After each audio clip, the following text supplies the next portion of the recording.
Ladies and gentlemen, welcome to another electrifying interview on Spark Igniting Minds. It is an honor to introduce to you Dr. Rajgopal Kallurkar, a renowned tabla artist whose passion for this traditional Indian percussion instrument has brought him numerous accolades and recognition. As a dedicated teacher, his students have gone on to establish themselves in the world of music, performing in individual concerts with great success. Dr. Kallurkar's Kalluri Mahalakshmi Vidyalaya follows the Guru Shishya Parampare, ensuring the preservation and propagation of this ancient art form. His book Avanad is a valuable reference for tabla exams across India, showcasing his expertise and knowledge in the field. Not only has he contributed to the world of tabla through his own compositions, but he is also an accomplished author with works like Haridasa Kirtanegalu to his credit. Dr. Rajgopal Kallurkar is truly a master of his craft, and his contributions to the world of music are immeasurable.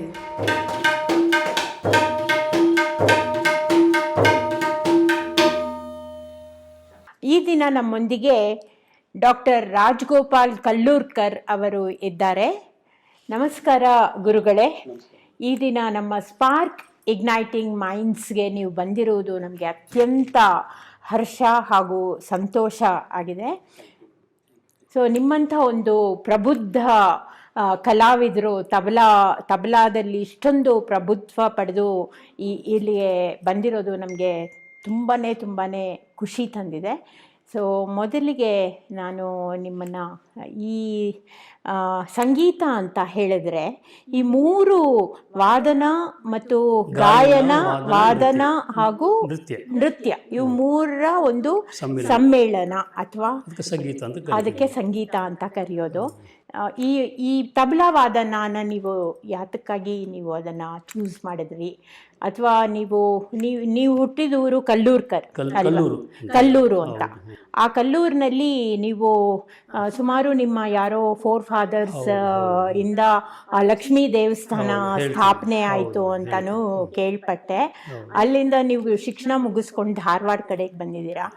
ಧಾರವಾಡಕ್ಕೆ ಬಂದ ಕಾರಣ ಏನು? ಇದು ತಬ್ಲಾ ನಾನು ಆರಿಸ್ಕೊಳ್ಳೋಕ್ಕೆ ಏನು ಮುಖ್ಯ ಕಾರಣ ಅಂದರೆ, ನಮ್ಮ ಕಲ್ಲೂರು ಮಹಾಲಕ್ಷ್ಮಿ ದೇವಸ್ಥಾನ ಅಂತೇಳಿ ರಾಯಚೂರು ಜಿಲ್ಲೆ ಮಾನ್ವಿ ತಾಲೂಕು ಅಂತಿತ್ತು. ಅವಾಗ ಒಂದು ಪುಟ್ಟ ಹಳ್ಳಿ ಕಲ್ಲೂರು ಎಂಬ ಗ್ರಾಮ. ಆ ಗ್ರಾಮದಲ್ಲಿ ಕಲ್ಲೂರು ಮಹಾಲಕ್ಷ್ಮಿ ಎಂಬುದು ತುಂಬ ಫೇಮಸ್ ಇರ್ತಕ್ಕಂಥ ಒಂದು ದೇವಸ್ಥಾನ. ಈಗ ಇನ್ನೂ ಜಾಸ್ತಿ ಒಂದು 30-40 ವರ್ಷದ ಮೇಲೆ ಸಿಕ್ಕಾಪಟ್ಟೆ ಡೆವಲಪ್ ಆಗಿದೆ. ಅವಾಗ ಏನೂ ಇರಲಿಲ್ಲ. ನಮ್ಮ ತಂದೆ ಪ್ರೈಮರಿ ಸ್ಕೂಲ್ ಟೀಚರು ಅದೇ ಕಲ್ಲೂರಲ್ಲಿ.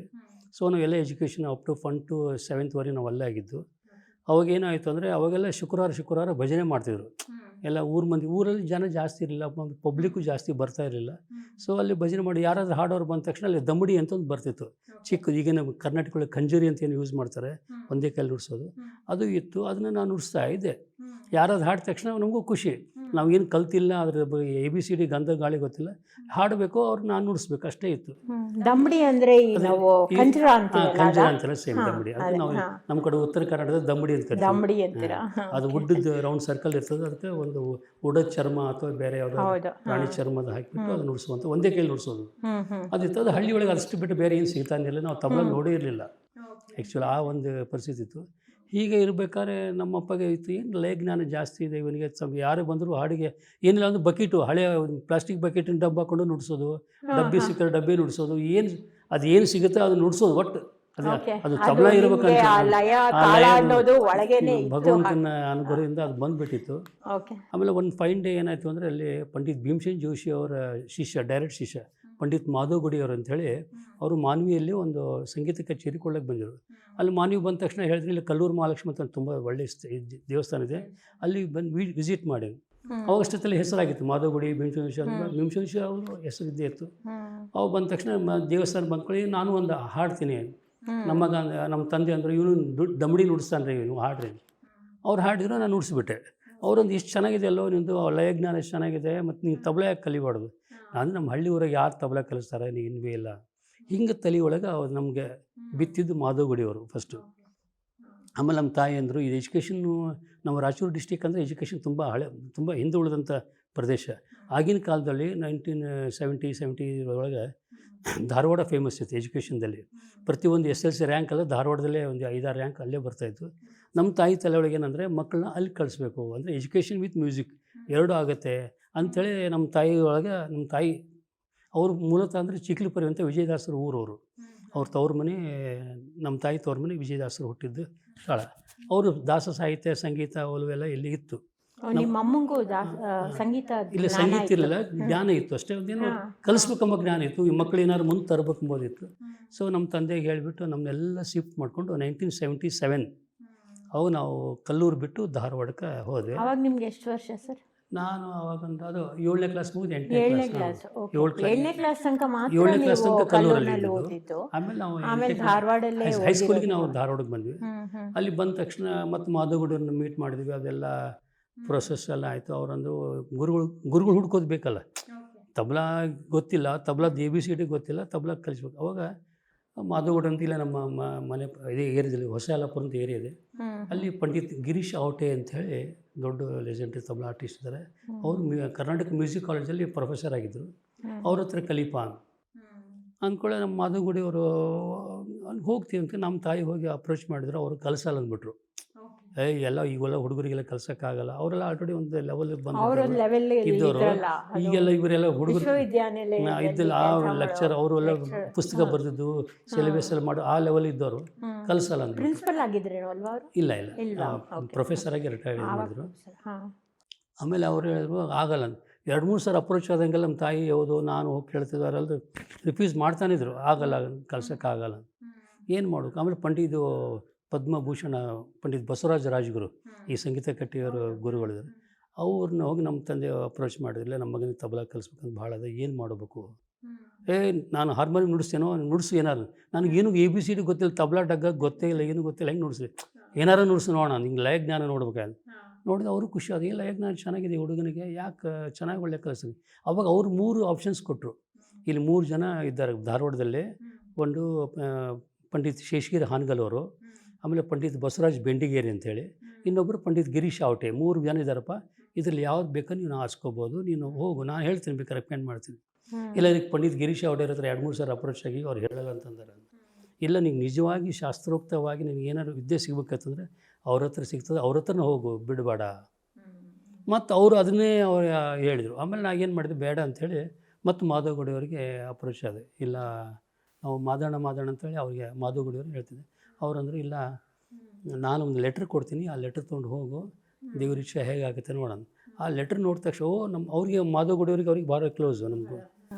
ನಮ್ಮ ಮಾಧವ್ ಲೆಟ್ರ್ ಕೊಟ್ಟನಂದ್ರೆ ಬಂದ್ಬಿಡೋದು.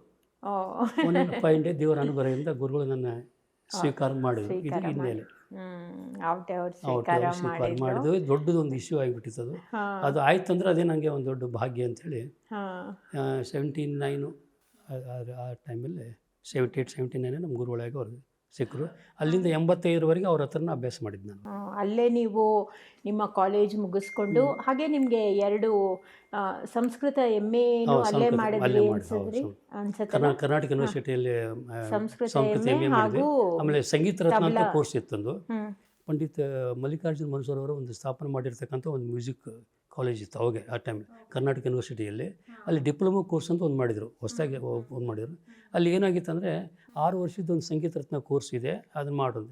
ಎಲ್ಲ ಇಂಟರ್ವ್ಯೂ ಕರೆದ್ರು, ಎಲ್ಲ ಮಾಡಿದ್ರು, ಎಷ್ಟೋ ಜನ ಅಪ್ಲಿಕೇಶನ್ ಹಾಕಿದ್ರು. ಅದು 6 ಇಯರ್ಸ್ ಕಲಿಯಲೇಬೇಕಾಯ್ತು. ಅವು ಥಿಯರಿ ಪ್ರಾಕ್ಟಿಕಲ್ ಎಲ್ಲ ಕಲಿಸ್ಬೇಕಾಯ್ತು. ಆ ಇಂಟರ್ವ್ಯೂದಾಗ ಎಲ್ಲರೂ ಹೋದರು, ಒಂದು 3-4 ಜನ ಅಷ್ಟೇ ಸೆಲೆಕ್ಟ್ ಮಾಡಿದರು, ಅದರಲ್ಲಿ ನಾನು ಒಬ್ಬನೇ. ಓಕೆ.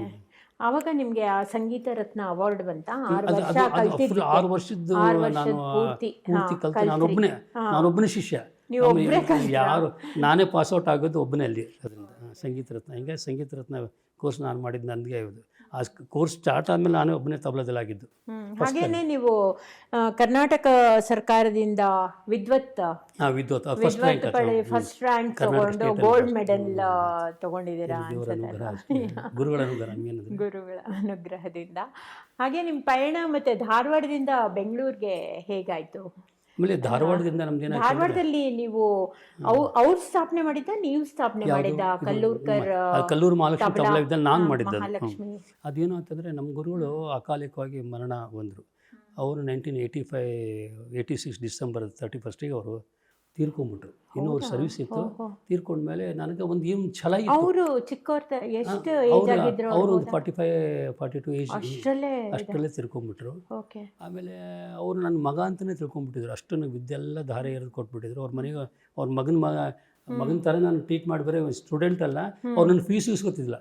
₹1 ಫೀಸ್ ಇಲ್ಲ. ಯಾವಾಗಾರ ಬಾ ಕಲಿ ಮಾಡು, ಮನೆ ಒಳಗೆ ಎಲ್ಲ ಕೆಲಸ ಮಾಡ್ಕೊಂಡು ಅಲ್ಲೇ ಅವ್ರ ಮನೆಗೆ ಆಲ್ಮೋಸ್ಟ್ ಅಲ್ಲಿ ಇದ್ದೇ ಇರ್ತಿದ್ರು. ಆಮೇಲೆ ಏನಾಯಿತು, ನನಗೊಂದು ಛಲ ಇತ್ತು. ಈ ತಬಲಾ ವಾದಕ ನಮ್ಮ ಹಿಂದೂಸ್ತಾನಿ ಸಂಗೀತದೊಳಗೆ, ಹಿಂದೂಸ್ತಾನಿ ಟೋಟಲ್ ಹೇಳ್ತಾರೆ, ಸಂಗೀತಗಾರ ಅಂದರೆ ಮೇನ್ ಆರ್ಟಿಸ್ಟಿಗೆ ಇದ್ದಂಥ ಒಂದು ಗೌರವ ಪಕ್ಕವಾದ್ಯವ್ರಿಗೆ ಇರ್ತಿರ್ಲಿಲ್ಲ ನಮ್ಮಲ್ಲಿ, ಈಗೂ ಇಲ್ಲ. ಮತ್ತು ಬೇರೆ ಏನಂದ್ರೆ ಈಗ ಯಾವುದೋ ಒಂದು ಗೌರವ ಧನ ಆಯಿತು, ಅವ್ರಿಗೆ ಕೊಡ್ತಕ್ಕಂಥ ಮರ್ಯಾದೆ ಆಯಿತು, ಅವ್ರಿಗೆ ಸನ್ಮಾನ ಆಯಿತು, ಅವ್ರಿಗೆ ಫಸ್ಟು, ಆಮೇಲೆ ಸೆಕೆಂಡ್ ಥರ್ಡ್ ನಮ್ಗೆ ಸಿಗ್ತಾಯಿತ್ತು. ಆಮೇಲೆ ತಬಲಾ ವಾದಕರು ಅಂದರೆ ಬರೀ ಸಾಥ್ ಸಂಗತ ಅಷ್ಟೇ, ಇವನು ಮೇನ್ ಆರ್ಟಿಸ್ಟ್ ಅಲ್ಲ ಅನ್ನೋ ಲೆವೆಲ್ಗೆ ಆಗಿಬಿಟ್ಟಿತ್ತು. ನಮ್ಮ ಗುರುಗಳು ಪಾಪ ಎಷ್ಟೆಲ್ಲ ವಿದ್ಯಾವಂತರಿದ್ದರು, ಅವ್ರು ಯಾವುದೂ ರೆಕಗ್ನೈಸೇಷನ್ ಸಿಕ್ಕಿರಲಿಲ್ಲ. ಅವರು ಎಲ್ಲರಿಗೂ ಸಾಥ್ ಕೊಟ್ಟಿದ್ದಾರೆ ಅನ್ಸುತ್ತೆ. ಸಾಥ್ ಕೊಟ್ಟಿದ್ದಾರೆ. ಆದರೆ ಅವರು ಒಂದು ಇದ್ರಾಗಿದ್ರಲ್ಲ, ಮ್ಯೂಸಿಕ್ ಕಾಲೇಜಾಗಿರೋದ್ರಿಂದ ಅವರು ಕಾಲೇಜ್ ಬಿಟ್ಟು ಹೋಗ್ತಾ ಇರಲಿಲ್ಲ. ಸೊ ಅವರು ಅಷ್ಟೊಂದು ಇದು ಸಿಕ್ಕಿರಲಿಲ್ಲ, ಏನೋ ರೆಕಗ್ನೈಸೇಷನ್ ಗೌರ್ಮೆಂಟ್ನಿಂದ ಆಯಿತು, ಪಬ್ಲಿಕ್ ಆಯಿತು, ಯಾವುದೋ ಒಂದು ಸಂಘ ಸಂಸ್ಥೆ ಅವ್ರು ಯಾರೂ ಗುರುಸಲಿಲ್ಲ.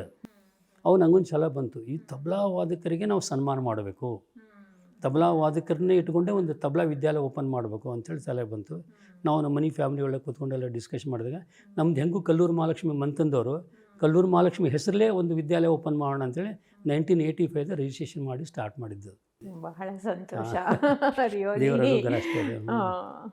ಮತ್ತೆ ಅಲ್ಲಿಂದ ನೀವು ಈವನ್ ಧಾರವಾಡದಲ್ಲಿದ್ದಾಗಲೇ ನೀವು ಇದಕ್ಕೆ ಹೋಗಿದ್ದ, ಹೈದರಾಬಾದ್ ಹೋಗಿ? ಹೌದು. ಅದು ಒಂದು ರೋಚಕ ಕಥೆ ಅಂದರೆ, ನಮ್ಮ ಗುರುಗಳು ಉಸ್ತಾದ್ ಶೇಖ್ ದಾವ್ ಖಾನ್ ಸಾಬ್ರು ಅಂತೇಳಿ ನಮ್ಮ ಗುರುಗಳು. ಮೂಲತಃ ಅವರು ಶೋಲಾಪುರದಲ್ಲಿ ಪಂಡಿತ್ ಭೀಮರಾವ್ ಕನಕದಾರ್ ಅಂತೇಳಿ ಅವ್ರ ಹತ್ರ ಅವ್ರು ಅಭ್ಯಾಸ ಮಾಡಿದ್ದು ನಮ್ಮ ಗುರುಗಳು. ನಮ್ಮ ಗುರುಗಳು ಮತ್ತು ಉಸ್ತಾದ್ ಶೇಖ್ ದಾವ್ ಖಾನ್ ಸಾಬ್ರು ಒಂದೇ ಕಾಂಟೆಂಪ್ರರಿ, ಒಂದೇ ಗುರು ಬಂಧು ಥರ ಇದ್ದರು ಅವರು.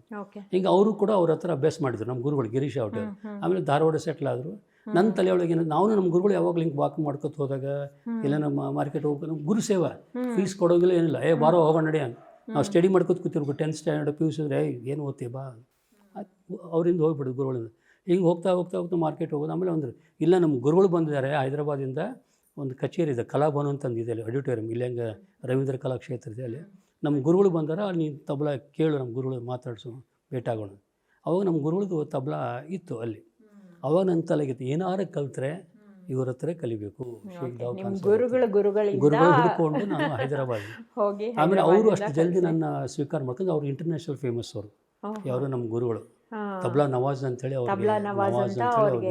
ಟೈಟ್ಲ್ ಎಲ್ಲ ಬಂದ್ಬಿಡ್ತು, ದೊಡ್ಡ ಲೆಜೆಂಡ್ರಿ. ಅವ್ರ ತಬಲಾ ಜೀವನನೇ ತಬಲಾ ಅವ್ರಿಗೆ. ಅಷ್ಟು 18-20 ತಾಸು ಅವ್ರ ತಬಲಾ ನುಡಿಸುವಂಥ ಅವರು ವ್ಯಕ್ತಿತ್ವ ಅವರು. ಅವ್ರು ನನ್ನನ್ನು ಸ್ವೀಕಾರ ಮಾಡ್ಲಿಕ್ಕೆ ಅವರು ಸ್ವಲ್ಪ ಇದು ಆಯಿತು. ಎಷ್ಟು ವರ್ಷ ಕಲ್ತ್ರಿ ಸರ್? ಅದೇ ಆಯ್ತು, 78 85ವರೆಗೆ ಅಲ್ಲೇ ಕಲ್ತಿದ್ರು. ಆಮೇಲೆ ಅವ್ರು ತೀರ್ಕೊಂಡ್ಮೇಲೆ ಏನಾಯ್ತು, ಮತ್ತು ನಾನು ಹುಡ್ಕೊಂಡು ಹೋಗಲೇಬೇಕಾಯ್ತು.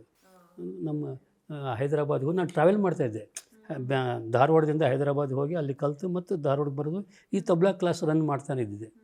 ನಮ್ಮ ದುಡ್ಡಿನ ಅನುಕೂಲ ಅವಾಗೆಲ್ಲ ಎಷ್ಟು ಕೊಡ್ತಿದ್ರು, ಮೇನ್ ಆರ್ಟಿಸ್ಟಿಗೆ 5-6 ಸಾವಿರ ಕೊಟ್ಟರೆ ನಮ್ಗೆ 100-800 ಕೊಡೋರು ಅಷ್ಟೇ. ₹100, ₹100, ವ್ಯತ್ಯಾಸ ನಮ್ಗೇನು ಕೊಡ್ತಾನೆ ಇರಲಿಲ್ಲ ದುಡ್ಡು. ಕಚೇರಿನೇ ನಡೆಯಲ್ಲ ಅಲ್ವಾ? ಅದು ಒಂಥರ ನಮ್ಗೆ ಇದಾಗಿ ಬಿಟ್ಟಿತ್ತು. ಅವ್ರು ಕೊಟ್ಟಷ್ಟರೊಳಗೆ ಒಂದು 5% ಕೂಡ ನಮ್ಗೆ ಸಂಭಾವನೆ ಇಲ್ಲ, ನಮ್ಮನ್ನ ರಿಕಗ್ನೇಷನ್ ಇಲ್ಲ. ಮತ್ತು ನಮ್ಮ ಹಿಂದೂಸ್ತಾನಿ ಸಂಗೀತಕ್ಕೆ ತಬಲಾ ಇಲ್ಲ ಅಂದರೆ ನಡೆಯೋಂಗಿಲ್ಲ ಯಾವುದೋ ಕಚೇರಿ. ಯಾವ್ದು ಇನ್ಸ್ಟ್ರೂಮೆಂಟ್ ಇರ್ಬೋದು, ವೋಕಲ್ ಇರ್ಬೋದು, ಖ್ಯಾಲ್ ಇರ್ಬೋದು, ಭಕ್ತಿಗೀತೆ ಇರ್ಬೋದು, ಭಾವಗೀತೆ ಇರ್ಬೋದು, ಏನೇ ಇದೆ ಒಂದು ಕಚೇರಿ ಮೆರುಗು ಬರ್ತಕ್ಕಂಥ ಅಂದರೆ ತಬಲಾ, ಹಿಂದೂಸ್ತಾನಿ ಪದ್ಧತಿ ಒಳಗಂತಾರೆ. ಆ ತಬಲಾ ಇಲ್ಲ ಅಂದ್ರೆ ನಡೆಯೋಂಗಿಲ್ಲ. ಇದು ಕರ್ನಾಟಕದಲ್ಲಿ ಹಾಗಿಲ್ಲ, ಉಪಪಕ್ಕವಾದ್ಯ ಅಂತ ಇರುತ್ತೆ, ಮೃದಂಗ, ಘಟಂ, ಖಂಜರ, ಮೂರ್ಛಿಂಗ, ಬೇರೆ ಬೇರೆ ಬೇರೆ ವಾದ್ಯಗಳಿರ್ತವೆ. ನಮ್ಮ ಹಿಂದೂಸ್ತಾನ ಒಳಗೆ ಇಲ್ಲವೇ ಇಲ್ಲ. ತಬಲಾ ಬಿಟ್ಟರೆ ಲಯವಾದ್ಯ ಬೇರೆ ಇಲ್ಲೇ ಇಲ್ಲ. ಅಂದರೆ ಓಕೆ, ಮತ್ತೆ ಏನೇನು ಈ ಹಿಂದೂಸ್ತಾನಿ ಹಾಡ್ಬೇಕಾಯ್ತಂದ್ರೆ ಬರೀ ನೀವು ಒಬ್ಬರೇ ಕಚೇರಿ ಕೊಡ್ಬೇಕಾದ್ರೆ ಬೇರೆ ಎಲ್ಲ ನಮ್ಮ ಕಚೇರಿ ನಮ್ಮದು ಹಿಂದೂಸ್ತಾನಿ ವೋಕಲ್ ಕಚೇರಿ ಕೊಡ್ಬೇಕಾದ್ರೆ ಒಬ್ಬ ಮೇನ್ ಗಾಯಕ ಇರ್ತಿದ್ದ. ಅದಕ್ಕೆ ಪಕ್ಕದಲ್ಲಿ ಬಲಗಡೆ ತಬಲ ನುಡ್ಸೋರು, ಒಂದ್ ಕಡೆ ಎಡಗಡೆ ಹಾರ್ಮೋನಿಯಂ ಅಥವಾ ಸಾರಂಗಿ, ಇದು ಒಂದು ಪದ್ಧತಿ. ತಂಬೂರಿ ಅಂತ ಇದ್ದೇ ಇರಬೇಕು. ಎಲ್ಲ ಹಿಂದೂಸ್ತಾನಿಗೆ ಬೇಕು, ಕರ್ನಾಟಕದ ತಂಬೂರಿ ಬೇಕೇ ಬೇಕಂದ್ರೆ ಶ್ರುತಿಗಾಗಿ ತಂಬೂರಿ ಬೇಕೇ ಬೇಕಾಯ್ತು. ನಮ್ಮದು ತಬಲೆ ಮೇಲೆ ಭಾಳ ಡಿಪೆಂಡು. ಓಕೆ, ಸೊ ತಬಲಕ್ಕೆ ಅಷ್ಟು ಇಂಪಾರ್ಟೆಂಟ್ ಇದ್ದರೂ ಈ ಎಲ್ಲ ರೀತಿಯಿಂದ ನಾವು ವಂಚಿತರಾಗ್ಬಿಟ್ಟಿದ್ವಿ ಒಂದು ಟೈಮಲ್ಲಿ. ಹೌದು. ಅದಕ್ಕೆ ನಿಜವಾಗ್ಲೂ ಹೇಳ್ಬೇಕಂದ್ರೆ ಇವತ್ತು ಅವರು ಉಸ್ತಾದ್ ಜಾಕೀರ್ ಹುಸೇನ್ ಅವ್ರಿಗೆ ಇವತ್ತು ಬರ್ತ್ಡೇ ಇವತ್ತು ವಿಶೇಷವಾಗಿ. ಅವ್ರು ಸ್ಟಾರ್ ವ್ಯಾಲ್ಯೂ ಕೊಟ್ಟವ್ರು ಅವರೇ, ಉಸ್ತಾದ್ ಜಾಕೀರ್ ಹುಸೇನ್ ಅವರು. ಇವತ್ತು ನಾವು ನೆನೆಸ್ಬೇಕು ಎಲ್ಲರಿಗೂ, ಇಡೀ ಭಾರತಕ್ಕೆ ಅಲ್ಲ, ಜಗತ್ತಿಗೆ, ಇಡೀ ಜಗತ್ತಿಗೆ ಅವರು ಗೊತ್ತು. ಜಾಕೀರ್ ಹುಸೇನ್ ಅಂದ್ರೆ ನಾವು ಚಿಕ್ಕವರಿಂದ ಕೇಳ್ಕೊಂಬಂದಿದ್ವಿ. ಆಮೇಲೆ ಅವ್ರ ಅಪ್ಪಂದು ನೋಡ್ಕೊಂಬಂದಿದ್ವಿ, ಅಲ್ಲಾರ ಖಾ ಅವ್ರದ್ದು. ಅಲ್ಲಿ ಇವತ್ತು ಏನಾದ್ರು ತಬಲಕ್ಕೆ ಬೆಲೆ ಬಂದಿದೆ ಅಂದರೆ ಬಿಕಾಸ್ ಅವರಿಂದ ಅಂತಂದು ಅದು ಹೇಳಿ ತಪ್ಪಾಗ್ಲಿಕ್ಕಿಲ್ಲ. ಅವರು ಒಂಥರ ಕ್ರಾಂತಿ ಮಾಡಿದ್ರು. ಸೋಲು ನುಡಿಸ್ಬೇಕು, ಯಾಕೆ ದುಡ್ಡು ಕಡಿಮೆ ಕೊಡಲ್ಲ, ನಮ್ಗೆ ಯಾಕೆ ಗೌರವ ಕೊಡಲ್ಲ, ನಮ್ಗೆ ಯಾಕೆ ಹಿಂಗೆ. ಅವ್ರು ಕೂಡ ಪದ್ಮಭೂಷಣವರೆಗೆ ಅವರು ತಬಲಾದಲ್ಲಿ. ಅದಾದಮೇಲೆ ಎಲ್ಲರೂ ಅನಿಂದ ಚಟರ್ಜಿ ಎಲ್ಲ ತಬಲಾ ವಾದಕರು ಏನೇನು ಗೌರವ ಸಿಕ್ಕು ಎಲ್ಲರೂ ಎಲ್ಲ ಆಲ್ಮೋಸ್ಟ್ ಅವರವರ ಯುಗತೆ ಅನುಸಾರ ಎಲ್ಲರಿಗೂ ಸಿಕ್ಕಿದೆ. ಗೌರ್ಮೆಂಟಿಂದ ಆಯಿತು, ಭಾರತ ಸರ್ಕಾರದಿಂದ, ರಾಜ್ಯ ಸರ್ಕಾರ ಸಿಕ್ಕಿದೆ. ಬಟ್ ಈಗ ತಬಲಾ ವಾದಕರನ್ನ ತುಂಬ ಗುರುತಿಸ್ತಾರೆ, ಅವ್ರದ್ದೇ ಇಂಡಿವಿಜುವಲ್ ಕಚೇರಿ ಇರುತ್ತೆ. ಆ್ಯಂಡ್ ಮೊನ್ನೆನೇ ನಾನು ಅಟೆಂಡ್ ಮಾಡಿದ್ದು ಸಂಗೀತ ಕಟ್ಟಿಯೋರ ಹತ್ರ ತಬಲಾ ಕಚೇರಿ ಒಂದು ನೋಡಿದೆ. ಏನು ಚೆನ್ನಾಗಿತ್ತು, ಇಡೀ ಹಾಲು ಒಂಥರ ಏನಂತಾರೆ ಒಂಥರ ಮಾಹೋಲ್ ಕ್ರಿಯೇಟ್ ಮಾಡಿಬಿಡ್ತಾರೆ. ಆ ಥರ ವೈಬ್ರೇಷನ್ಸ್, ಆ ವೈಬ್ಸು ಅಷ್ಟು ಚೆನ್ನಾಗಿ ಅನ್ನಿಸ್ತು ನನಗೆ. ವಾದ್ಯ ಅಲ್ಲ, ಲಯ ಇರಲೇಬೇಕು. ಲಯ ಇಲ್ಲಂದ್ರೆ ಸಂಗೀತದ ಬೆಲೆ ಇಲ್ಲ, ಸಂಗೀತ ಇಲ್ಲ. ಆ ಥರ ಶ್ರುತಿ ಮಾತಾ ಲಯ ಪೀತ ಅಂತ ಕರೀತಾರೆ. ಅದೇ ಸರ್, ಮತ್ತೆ ನೀವು ಅದೇನೋ ಮಾತ್ರೆಗಳನ್ನ ನೀವೇ ಅದೇನು ಮಾಡಿದ್ದೀರಲ್ವಾ, ಕ್ರಿಯೇಟ್ ಮಾಡಿದ್ದೀರಾ ಅಲ್ವಾ? ತಾಳದಲ್ಲಿ ಮಾತ್ರೆ ಅಂತ. ನಾನು ತಾಳ ಅಂತೇಳಿ ತಾಳ ರಚನಾ ಸಿದ್ಧಾಂತ, ಒಂದು ಸಿದ್ಧಾಂತ. ಒಂದು ತಾಳವನ್ನು ರಚನೆ ಮಾಡ್ಬೇಕಾದ್ರೆ ಒಂದು ಸಿದ್ಧಾಂತದ ಪ್ರಕಾರ ರಚನೆ ಮಾಡಬೇಕು. ಈ ಹಳೆ ತಾಳಿನ ತೀನ್ ತಾಳು, ದಾದ್ರಾ ತಾಳು, ರೂಪಕ್ ತಾಳು, ಏಕ್ ತಾಳು, ಎಲ್ಲ ತಾಳುಗಳೆಲ್ಲ ಹಳಬರು ಯಾರೋ ದೊಡ್ಡ ಲೆಜೆಂಡರಿ ತಬಲಾ ವಾದಕರು ಅದನ್ನ ಜಂಪೆ ತಾಳ ಅಂಬೋದು ಕರ್ನಾಟಕ ಒಳಗೆ ಬರ್ತದೆ. ನಮ್ಮಲ್ಲಿ ಝಪ್ ತಾಳ ಅಂತ ಕರಿತೀವಿ, ರೂಪಕ್ ತಾಳ ಅಂತ ಕರಿತೀವಿ. ಆಮೇಲೆ ಝುಮರಾ ತಾಳ, ಸವಾರಿ ತಾಳ, ಅಡಾಚೋತಾಲ್ ತಾಳ, ಎಲ್ಲ ಬೇರೆ ಬೇರೆ ತಾಳಗಳು ಆಲ್ರೆಡಿ ದೊಡ್ಡ ಕಲಾವಿದರು ಮಾಡಿದ್ದನ್ನು ಇವತ್ತಿನ ಉಳಿಸ್ಕೊಂಡು ಬಂದಿರ್ತೀವಿ. ಎಲ್ಲರೂ ಅದನ್ನೆಲ್ಲ ಕಚೇರಿ ಮಾಡ್ತಾರೆ. ನಾನು ಏನು ಮಾಡಿದೆ, ನಮ್ಮದು ಒಂದು ಕಾಂಟ್ರಿಬ್ಯೂಷನ್ ಇರಲಿ. ಇಷ್ಟು ವರ್ಷ ನಾವು ತಬಲಾ ಕಲ್ತ ಮೇಲೆ ನಮ್ದೇನಾರು ಬೇಕಲ್ಲ, ನಮ್ಮ ತಬಲಾ ಜಗತ್ತಿಗೆ ಅಂತೇಳಿ ನಾನು ಸ್ವತಃ ಕೆಲವೊಂದು ತಾಳಗಳನ್ನು ರಚನೆ ಮಾಡಿದೆ. ನಾನೇ ರಚನೆ ಮಾಡಿ ಅದಕ್ಕೆ ಮಾತ್ರ, ತಾಳ, ಪೆಟ್ಟು, ಹುಸಿ, ಖಂಡ, ಜಾತಿ, ಠೇಕ, ಅದಕ್ಕೆಲ್ಲ ಸಿಸ್ಟಮೆಟಿಕ್ ಆಗಿ ಸಿದ್ಧಾಂತಕ್ಕೆ ಏನು ಬೇಕು ಅದೇ ಮಾಡಿ. ಬರೀ ತಬಲಾ ಸಾತ್ ಸಂಗತಿಗೆಲ್ಲ ಸೋಲೋ ಕೂಡ ನುಡಿಸ್ಬೋದು. ಒಂದು ತಾಳ ಅಂದರೆ ಮೂಲ ಅಕ್ಷರ, ಅದು ಮುಂದೆ ವೇರಿಯೇಷನ್ ಎಷ್ಟು ಬೇಕು ಅಷ್ಟು ಮಾಡ್ಬೋದು. ಅದು ಮೂಲ ಅಕ್ಷರ ಬಿಟ್ಟು ಮಾಡೋಂಗಿಲ್ಲ, ಮೂಲದ ಒಂದು ಗಾಂಭೀರ್ಯ ಬಿಟ್ಟು ಹೋಗಬಾರ್ದು. ಯಾಕಂದ್ರೆ ಠೇಕ ಅಂತ ನಮ್ಮಲ್ಲಿ ಕರೀತಾರೆ. ಸೊ ಅದೇ ಪ್ರಕಾರ ನಾವು ಸೋಲೋ, ನಮ್ಮಲ್ಲಿ ಸಂಗೀತ ತಬಲಾ ಕಲಿಬೇಕಾದ್ರೆ ಎರಡು ಪದ್ಧತಿ, ಒಂದು ಸಾತ್ ಸಂಗತು, ಒಂದು ಸೋಲೋ. ಸೋಲೋ ಅಂದರೆ ತಬಲಾ ಸ್ವತಂತ್ರ ವಾದನ ಅಂತ ಕರಿತೀವಿ ನಾವು. ಇಂಡಿವಿಜುವಲ್ ಆಗಿ ನಾವು ನುಡ್ಸ್ಬೇಕು, ಇಂಡಿವಿಜುವಲ್ ಪರ್ಫಾರ್ಮೆನ್ಸ್, ಅದು ಸೋಲೋ. ಸಾತ್ ಸಂಗತ್ ಅಂದರೆ ನೀವು ಹೇಳಿದ್ರೆ ಗಾಯನ ಜೊತೆ ನುಡಿಸ್ಬೋದು, ನೃತ್ಯ ಜೊತೆ ನುಡ್ಸ್ಕೋಬೋದು, ಯಾವುದಾದ್ರು ವಾದ್ಯ ಸಿತಾರ್ ನುಡಿಸ್ಬೋದು, ಫ್ಲೂಟ್, ಯಾವುದೋ ಒಂದು ವಾದ್ಯ ಜೊತೆ ನುಡಿಸೋದು, ಅದು ಸಾತ್ ಸಂಗತ. ಇದು ಸೋಲೋ. ಎರಡು ಪ್ರಕಾರ ಬೇಕೇ ಬೇಕು ಒಬ್ಬ ತಬಲಾ ವಾದಕರಿಗೆ. ತಬಲಾ ಕಲಿಬೇಕಾದ್ರೆ ಎರಡು ಇಟ್ಕೊಂಡೆ ಅವ್ನು ಕಲಿಬೇಕಾಗುತ್ತೆ. ಹಾಗೆ ನಿಮ್ದ್ರಲ್ಲಿ ಜುಗಲ್ಬಂದಿನೂ ಆಗುತ್ತೆ ಅನ್ಸುತ್ತೆ. ಹಾಗೆ ಸಿಕ್ಕಾಪಟ್ಟೆ ಜುಗಲ್ಬಂದಿಗಳು ಆಗಿದೆ. ಕರ್ನಾಟಕ ಹಿಂದೂಸ್ತಾನಿ ಮೊದಲೆಲ್ಲ ಮೃದಂಗ ತಬಲಾ ಜುಗಲ್ಬಂದಿ ಆಗ್ತಿತ್ತು, ತಬಲಾ ಜುಗಲ್ಬಂದಿ ಆಗ್ತಿತ್ತು, ಹಿಂದೂಸ್ತಾನಿ ಗಾಯನ ಜುಗಲ್ಬಂದಿ ಆಗ್ತಿತ್ತು. ಈಗ ಸ್ವಲ್ಪ ಈಗ ಟೆಕ್ನಾಲಜಿ ಎಲ್ಲ ಚೇಂಜ್ ಆಗಿ ಈಗಿನ ಜನ್ರೇಷನ್ಗೆ ಏನಾದ್ರೆ ಹಿಂದೂಸ್ತಾನಿ ಕರ್ನಾಟಕ ಜುಗಲ್ಬಂದಿ ಜಾಸ್ತಿ ಆಗ್ತದೆ.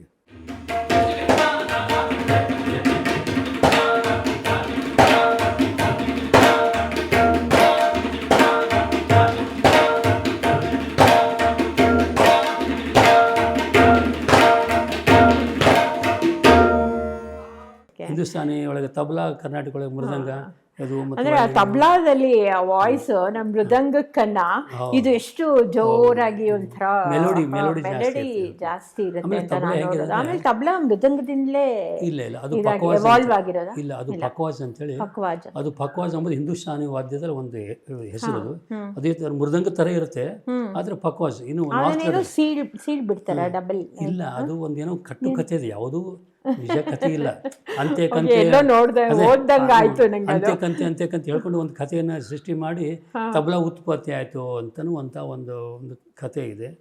ಸುಧಾರ್ ಕಾ ಡಾಡಿಯಿಂದ ಬಂದು ಆಮೇಲೆ ಅಕ್ಬರ್ ಕೋರ್ಟಲ್ಲಿ ತಾನ್ಸೇನ್ ಅಂತ ದೊಡ್ಡ ಉಸ್ತಾದ್ ಇದ್ದರು, ಅಮೀರ್ ಖುಸ್ರೋ ಅಂತೇಳಿ ಅವ್ರ ಕಾಲದಿಂದ ಆಗಿದ್ದು. ಅದು ಪಕ್ವಾಜ್ ಇಬ್ಬಾಗ ಮಾಡಿದಾಗ ತಬಿಬಿ ಬೋಲಾ ಅಂತ ತಬಲಾ ಅಂತೇಳಿ ಆಯಿತು ಅಂತೇಳಿ. ಹೌದಾ? ತಬಿಬಿ ಬೋಲೆ ನಾವು ಬ್ಯಾಡ ಅಂತೇಳಿ ಅದನ್ನು ಇಬ್ಬಾಗ ಮಾಡಿ ಮೂಲೆಯಲ್ಲೇ ಇಟ್ಟಿರು, ಮತ್ತೆ ಇನ್ನು ನುಡಿಸಿರಂತ ಮತ್ತೆ ತಬಲಾ ನುಡಿತಂತ. ಅವಾಗ ಅವನ ತಬಿಬಿ ಬೋಲಾ ತಬಲಾ ಅಂತೇಳಿ ಅದು ತಬಲಾ ಅಂತೇಳಿ ಅದು ಎರಡು ವಾದ್ಯಗಳು. ಮತ್ತೆ ಎರಡು ವಾದ್ಯ ಒಂದು ತಬಲಾ ಅಂತಾರೆ, ಒಂದು ಡಗ್ಗ ಅಂತ ಕರಿತೀವಿ, ಧಾಯ ಭಾಯ ಅಂತ ಕರಿತೀವಿ. ಚಿಕ್ಕದಿರೋ ಡಗ್ಗನ ಅಲ್ಲ, ಚಿಕ್ಕದು ವುಡ್ ಪೋರ್ಷನ್ ಇರೋದು ತಬಲಾ, ಅದು ಮೆಟಲ್ ಪೋರ್ಷನ್ ಇರೋದು ಅದು ಡಗ್ಗ ಅಂತ ಕರಿತೀವಿ. ಅದು ಬೇಸ್ ಕೊಡುತ್ತೆ, ಇದು ಟಾಪ್ ಕೊಡ್ತದೆ. ಎರಡು ಚರ್ಮ ಒಂದೇ ಇರ್ತದೆ. ಅದು ಡಗ್ಗದ ಟ್ಯೂನಿಂಗ್ ಹೆಚ್ಚಾಗಿ ಮಾಡಲ್ಲ, ಆದರೆ ಒಂದು ಲೆವೆಲಿಗೆ ಮಾಡ್ತಾರೆ. ತಬಲಾ ಮಾತ್ರ ಎಲ್ಲ ವೆರೈಟಿ ಆಫ್, ನೀವು ಹಾಡ್ತಾ ಇದ್ದೀರ ಅಂದರೆ ನಿಮ್ಮ ಪಿಚ್ಗೆ ನಾವು ತಬಲಾ ಸೆಟ್ ಮಾಡಬೇಕು. ಇನ್ನೊಬ್ರು ಯಾರು ಸಿತಾರ್ ನುಡಿಸ್ತಾರೆ ಅಂದ್ರೆ ಅವ್ರು ಯಾವ ಸಿತಾರ್ ಮೇನ್ ಪಿಚ್ ನುಡಿಸ್ತಾರೋ ಶ್ರುತಿಗೆ, ಆ ಶ್ರುತಿ ನಾವು ತಬಲಾ ಟ್ಯೂನ್ ಮಾಡಬೇಕು. ಒಂದೇ ತಬಲಾ ಎಲ್ಲರಿಗೂ ಯೂಸ್ ಆಗಲ್ಲ, ಅದರಲ್ಲಿ ಬೇರೆ ಬೇರೆ ಬೇರೆ ವೆರೈಟಿಗಳು ಇದೆ. ಟ್ಯೂನಿಂಗ್ ಎಲ್ಲ ಡಗ್ಗದಲ್ಲಿ ಆಗುತ್ತಾ? ಹಾಗಾದ್ರೆ ನೀವು ಡಾಕ್ಟರೇಟ್ ಪಡೆದಿದ್ದೀರ ಸರ್, ಯಾವ ಯೂನಿವರ್ಸಿಟಿ ನಿಮಗೆ ಇದು? ಅದು ಡಾಕ್ಟರೇಟ್ ಆನರ್ ಮಾಡಿದ್ದು. ನಾನು ಥೀಸಿಸ್ ಬರೆದು ಡಾಕ್ಟರೇಟ್ ಸಿಕ್ಕಿಲ್ಲ, ಅದು ಗೌರವ ಡಾಕ್ಟರೇಟ್. ರಾಜ್ಕುಮಾರ್ಗೆ ಬಂದಂಗೆ ನಾವು ಪುಣಾದಲ್ಲಿ ಅದನ್ನ ರೆಕಗ್ನೈಸ್ ಮಾಡಿ ತಬಲಾದಲ್ಲಿ ಇಷ್ಟು ವರ್ಷ ನೀವು ಕ್ಷೇತ್ರಕ್ಕೆ ಮಾಡಿದ್ದೀರಿ ಅಂತೇಳಿ ಒಂದು. ಎಲ್ಲಿ ಕೊಟ್ಟಿದ್ದು? ಅದು ಪುಣಾದಲ್ಲಿ ಕೊಟ್ಟಿದ್ರು. ಪುನಾದಲ್ಲಿ ಕೊಟ್ಟಿದ್ರಾ? ಸೊ ಪುನಾ ತನಕನೂ ನಿಮ್ಮ ಅಲ್ಲಿ ತನಕನೂ ಹೋಗಿತ್ತು ನಿಮ್ಮ ಫೇಮ್ ಆ್ಯಂಡ್ ನೇಮ್. ಓಕೆ. ಇದು ಹರಿದಾಸ ಕೃತಿಗಳನ್ನು ಬರೆದಿದ್ದೀರಾ, ಸುಮಾರು ಬುಕ್ಸು ಬರೆದಿದ್ದೀರಾ. ಒಂದು ಇದು ಅವನದ್ಧ ಅಂದ್ರೇನೆ it is all percussion instruments, ಚರ್ಮವಾದ್ಯ ಅನ್ನೋದಕ್ಕೆ ಚರ್ಮದಿಂದ ಮಾಡಿರ್ತಕ್ಕಂಥ ವಾದ್ಯಗಳೆಲ್ಲ ಅವನದ್ಧ ವಾದ್ಯಗಳು. ಅವನದ್ಧ ವಾದ್ಯ ಅಂತೇಳಿ. ಸುಶಿರವಾದ ಅಂದ್ರೆ ಗಾಳಿಯಿಂದ ಒತ್ತಡದ ವಾದದ್ದು. ಆಮೇಲೆ ತಂತುವಾದ್ಯ ಅಂದ್ರೆ ತಂತಿಯಿಂದ ನಿರ್ಮಿತವಾದದ್ದು. ತತ ಬಿತತ ಸುಶಿರ ಘನ ಅಂತೇಳಿ ಅವನದ್ದ ವಾದ್ಯ ನಮ್ದು ಬರ್ತದೆ. ಸೊ ಇದು ಎಲ್ಲ ಇದು ಇದು ವಾದ್ಯಗಳ ವರ್ಗೀಕರಣ ಅಂತ ಮಾಡ್ತೀವಿ. ವರ್ಗೀಕರಣ ಅಂದ್ರೆ ಬೇರೆ ಬೇರೆ ಬೈಫರ್ಕೇಶನ್ ಆಫ್ ಆಲ್ ಇನ್ಸ್ಟ್ರೂಮೆಂಟ್ಸ್, ಬೇರೆ ಬೇರೆ ಬೇರೆ. ಇದು ಸಿತಾರ ಬೇರೆ, ಆಮೇಲೆ ಸಾರಂಗಿ ನುಡಿಸೋದು ಬೇರೆ, ಇವೆಲ್ಲ ಬೇರೆ ಬೇರೆ ವಾದ್ಯಗಳನ್ನು ಬೇರೆ ಬೇರೆ ಒಂದು ಕ್ಯಾಟಗರಿ ಮಾಡಿದೆ. ಅದರಲ್ಲಿ ಅವನದ್ದು ವಾದ್ಯ ಎಂಬುದು ಚರ್ಮದಿಂದ ಮಾಡಿರ್ತಕ್ಕಂಥ.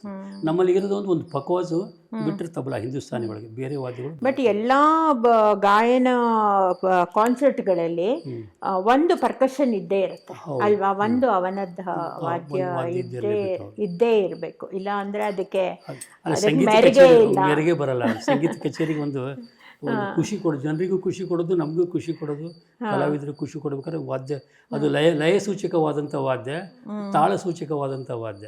ಈಗ ನಮ್ಮ ತಬಲಾ ಮೇಲೆ ಎಲ್ಲ ಹಿಂದೂಸ್ತಾನಲ್ಲಿ ಏನು ಒಂದು ವಿಶೇಷ ಅಂದರೆ ತಬಲಾದವ್ರ ಮೇಲೆ ತುಂಬ ಡಿಪೆಂಡ್ ಆಗಿರ್ತಾರೆ. ಕ್ಲಾಸಿಕಲ್ದಲ್ಲಿ ಖಯಾಲ್ ಗಾಯನ ಅಂತ ನಾವು ಕರಿತೀವಿ.